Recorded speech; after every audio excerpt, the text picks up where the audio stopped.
Magandang araw po sa inyong lahat. Ako po muli si Father Hans Magdurulang ng Archdiocese of Manila upang samahan po kayo ngayong Quaresma 2024 sa inyo pong taunang bisita Iglesia. Salamat po kay Brother Romel, kay Father Troy sa pag-imbita po sa akin na magbigay sa inyo ng munting pagninilay sa inyo pong gagawing bisita Iglesia ngayong taon na ito. Ang bisita Iglesia po ay isa sa mga matanda pong tradisyon tuwing mahal na araw, lalo na pag Huwebes Santo nating mga Pilipinong Katoliko. Konting background lang daw po sa aking pag-research po ay nagsimula po ito unang-una mula po sa isang santo na napakalapit sa aking puso. Dati po ako na-assign sa San Felipe Neri Parish sa Mandaluyong. Ayon po sa tradisyon o sa kasaysayan ng simbahan, si San Felipe Neri po ang siyang tinutukoy na nagpasimula po ng ganitong gawain, ang bisita Iglesia, kung saan siya po ay nagmamagandang loob sa mga pilgrims doon sa Roma, na siyang iniikot niya sa 7 pangunahing simbahan doon sa Roma. Ito po ang ginagawa niyang kawanggawa sa mga naglalakbay po sa Roma ng mga pilgrims, na siya naman po nating inadapt noong dumating po ang mga Agustinians dito sa Pilipinas. Taglay po nila kasabay ng pagbibigay ng pananampalatayang Katoliko ang tradisyon na ito, na kung saan pinagninilayan natin ang pagpapakasakit, paghihirap at kamatayan ng ating Panginoon tuwing mahal na araw. Noon po ang pangunahin pong gawain lamang kapag bisita Iglesia ay dumalaw sa mga Santissimo Trinidad. Santissimo Trinidad, ang banal na sakramento po o yung altar of repose. Kaya kung maalala ho ninyo, nung kayo ay nandito sa Pilipinas, tuwing Huwebes Santo, meron po tayong mga altar of repose na tinatawag. Noon po, yun lamang ang dinadalaw. Hanggang sa paglipas ng panahon, ginagawa na rin po natin ang paggunita sa tinatawag na Stations of the Cross. Supposed to be, Biyernes po talaga natin, Biyernes Santo natin ginagawa ang pagdarasal ng Stations of the Cross, yung 14 Stations of the Cross. Pero dahil nga po wala naman talaga ho na striktong dasal sa bisita Iglesia, ang ginagawa po ng mga Pilipino, dahil umiikot po tayo sa mga simbahan, yung iba 7 churches, yung iba 14 churches. Pag naman kayo siguro ay malakas-lakas pa at talagang desididong gumawa ng sakripisyo, baka nabubuo niyo po ang 14 simbahan para sa 14 Stations of the Cross. Pero yung iba, 7. So parang 2 kada simbahan. Ginugunita natin, dinadasal natin ang 14 na estasyon ng krus. Kaya siguro napakalapit sa ating mga Pilipino ang Stations of the Cross o ang bisita Iglesia, kung saan inaalala natin ang paghihirap, sakripisyo ng ating Panginoon. Alam mo ninyo, sa panahon natin ngayon, hindi lamang po ng pandemya, para bang, kasi nito mga nagdaang taon, para bang lahat tayo, ang focus ng ating reflections, kahit kami mga pare, recollection, retreat, ay tungkol sa pandemya. Pero kahit wala pang pandemya, nandiyan na po ang mga sakripisyo natin sa buhay. Hindi natin masasabi na paghihirap lamang sa buhay. Kasi kapag tinignan natin ang lahat ng bagay bilang hirap, bilang pasakit, bilang problema, baka hindi natin makita ang hiwaga at biyaya sa pagpapasa ng krus. Kaya, imbis na problema, pahirap, ang tingin natin, ito yung mga sakripisyo kung saan tayo ay nakikiisa sa pag-aalay ni Kristo ng kanyang sarili para sa kaligtasan ng tao. At ganun din po ang ating gagawin ngayong bisita Iglesia. Habang tayo po ay dadalaw sa iba't ibang simbahan, babalikan po natin ang mga sarili natin sakripisyo. Una, ang mga sarili natin sakripisyo. Huwag natin baliwalain ang mga tiniis ninyong paghihirap. Kaya nga ngayon pong Quaresma, mahal na araw, meron pong isang magandang kanta na bagay. Ito yung love and sacrifice. Hindi siya love or sacrifice, kundi love and sacrifice. Hindi natin mapaghihiwalay ang pag-ibig sa sakripisyo. Kaya nga tayo mayroong Quaresma. Kaya may mahal na araw, dahil may Diyos na nagmahal at nag-alay ng buhay ng kanyang bugtong na anak para sa atin. Sa inyo pong mga magulang, sa inyong mga anak, sa inyo pong mga kapatid, mga asawa, na nag-aalay ng inyong sarili, ng inyong buhay para sa mga taong mahalaga at mahal sa inyo, sasang-ayon kayo na hindi mapaghihiwalay ang pag-ibig sa sakripisyo. Kaya ka nagmamahal. O mahal mo, kaya ka nagsasakripisyo. At kaya ka nagsasakripisyo dahil may pag-ibig, may pagmamahal. Kaya nga, pagpasalamat natin sa Diyos, ang ating kakayahan, ang kalusugan na meron pa tayo, ang pasensyang meron pa tayo, ang awa na meron pa tayo, ang kabutihan na meron pa tayo. Ipagpasalamat natin ito sa Diyos. At hiling natin na sana sa inyong pag-iikot, dagdagan pa ng Panginoon ang lakas, ang kalusugan, ang pasensya, ang kabutihang meron tayo. At pangalawa, habang nag-iikot tayo sa mga simbahan na ito, balikan din natin ang maraming tao na nag-alay, na nagsakripisyo para sa atin. Huwag natin baliwalain yung mga taong naging dahilan kung bakit meron tayong trabaho ngayon. Yung mga taong naging dahilan kung bakit nalampasan natin ang isang pagsubok. Yung mga taong naging dahilan kung bakit nandito pa rin tayo ngayon. Ipagpasalamat natin sila sa Diyos. Sabi ko nga, the best way to be grateful is to be generous.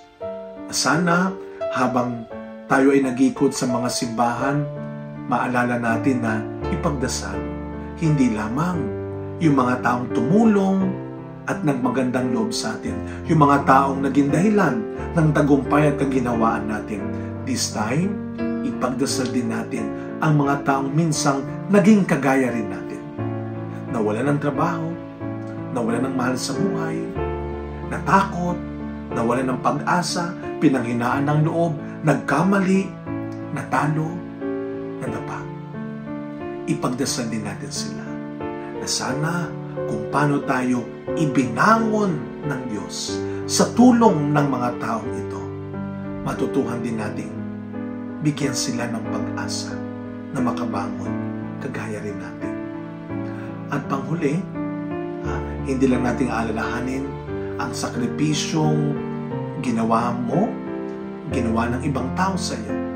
Higit sa lahat, ipagdiwag natin ang sakripisyo, ang pag-aalay ni Kristo para sa atin. Kaya nga, sakripisyo ito itong ginagawa ko natin ay tanda ng ating pagsisisi sa mga kasalanang nagawa natin, sa mga pagkakataong nakalimutan natin ng Diyos.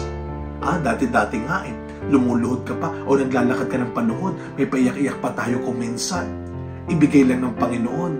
Pero aminin natin, may mga pagkakataon na dahil marami ka ng ginagawa sa trabahong binigay niya, na dahil marami ka ng kinaasikaso sa lakas at oras na binigay pa niya, hindi mo na siya magawa ng mabigyan ng oras at hinahanapan mo na lang ng oras ang Diyos.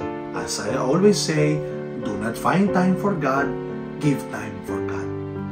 Nawa, itong ating gagawing sakripisyo na yung bisita iglesia ay maging tanda ng tunay na pagsisisi, pagbabalik loob natin.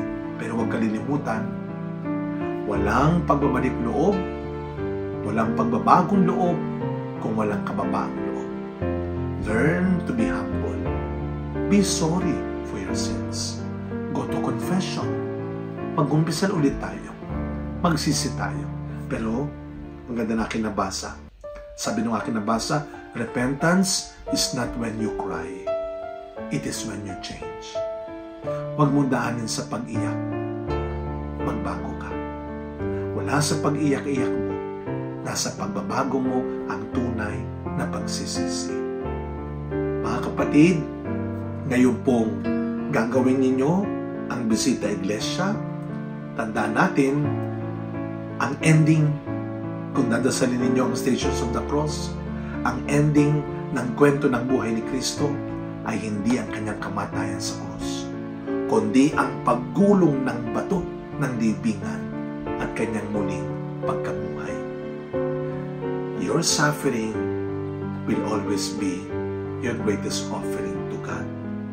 Nawa, sa pamamagitan ng ating ginawang pagdarasal, pag-aayuno, at pagbibigay ngayong Kwaresma, ngayong gagawin ninyong bisita iglesia, nawa, tayo ay maging tunay na karapat-dapat na makihati sa tagumpay ni Kristo sa kanyang buhay na walang hanggan. Maraming salamat po sa inyong patuloy na pag-aalay ng sarili para sa Diyos, para sa kapwa. God bless you po sa inyong lahat at naway tanggapin ninyo ang pagpapala ng ating Panginoon. Sumainyo ang Panginoon. Naway pagpalain, iligtas kayong palagi ng ating makapangyarihang Diyos, ang Ama, Anak, at Espiritu Santo. Amen. God bless you.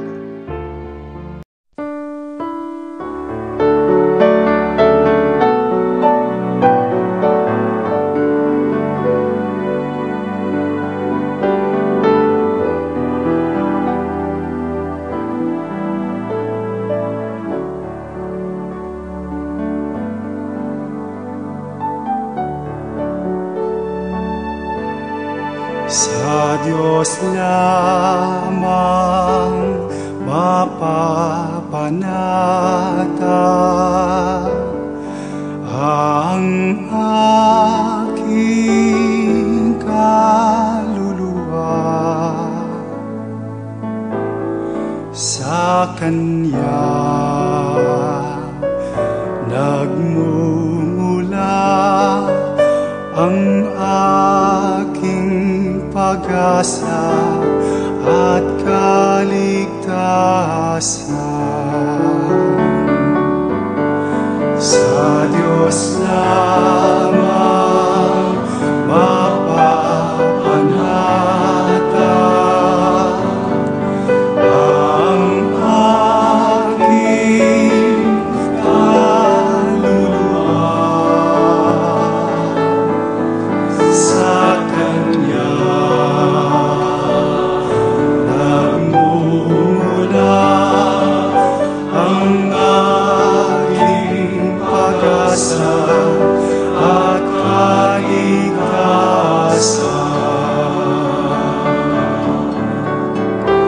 O Diyos, Ikaw ang aking kaligtasan.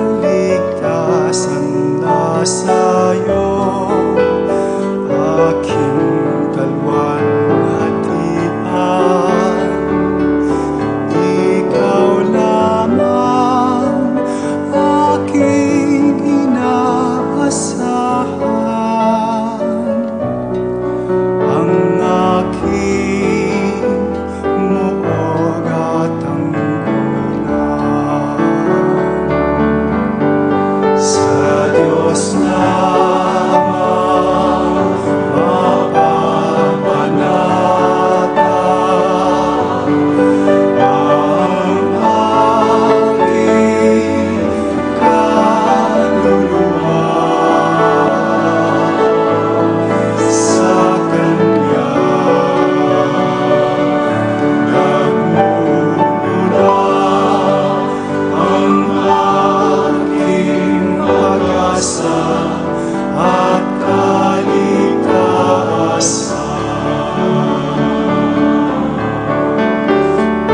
Buong ika'y puno ng kabutihan, pastor ka, nagmamahal sa kawan. Inaaral sa luntirang pastulan. Tupayhanan mo kung mawaglit man. Sa Diyos lamang mapapanata